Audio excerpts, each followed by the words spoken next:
रास्ते का मित्र कौन था? सुदामा श्री कृष्ण के बाल सखा थे। दोनों ने गुरुकुल में एक साथ शिक्षा ली थी। सुदामा बेहद ही गरीब ब्राह्मण थे। उन्हें खाने के लिए भिक्षा का सहारा लेना पड़ता था।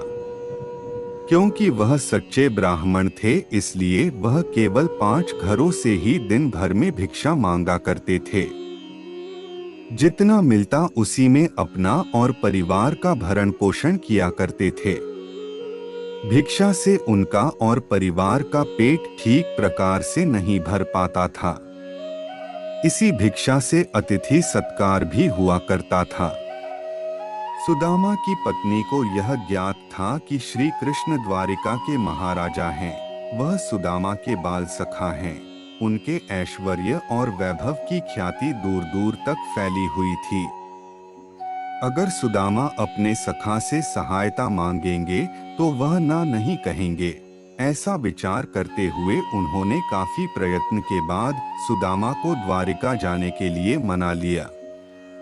रास्ता बहुत लंबा था और जाने का एकमात्र साधन स्वयं अपने 2 पैर थे।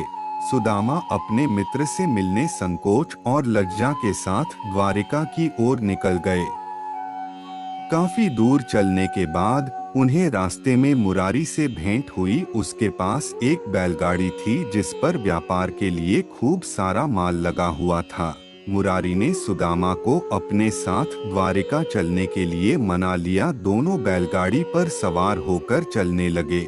रास्ते भर मित्र की भांति मुरारी सुदामा के साथ हंसी ठिठोली करता रहा। द्वारिकाधीश उसके मित्र हैं, इस पर भी उसका उपहास करता रहा, किंतु सुदामा उसकी बातों पर जरा भी क्रोध नहीं करता। द्वारिका के निकट पहुंचकर मुरारी ने अपनी बैलगाड़ी प्राचीन मंदिर के पीछे रोक लिया और सुदामा को कहा, विप्रवर, अब आपकी और मेरी राह अलग है। अब आप द्वारिका प्रस्थान कीजिए और मैं अपने व्यापार के लिए आगे बढ़ूं। ऐसा कहते हुए दोनों अपनी राह अलग अलग चुन ली।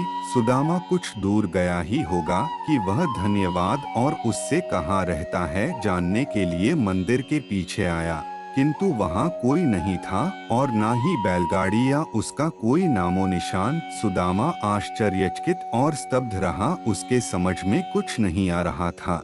अभी वह एक क्षण पहले मुरारी के साथ बातचीत कर रहा था, दूसरे क्षण वहाँ कोई नहीं है। वह समझ गया यह अवश्य ही उसके मित्र छलिया श्री कृष्ण की कोई लीला होगी। वास्तव में ऐसा ही था। जब दोनों की मुलाकात हुई तो मुरारी की घटना पर दोनों मुस्कुरा रहे थे। जय कृष्णा।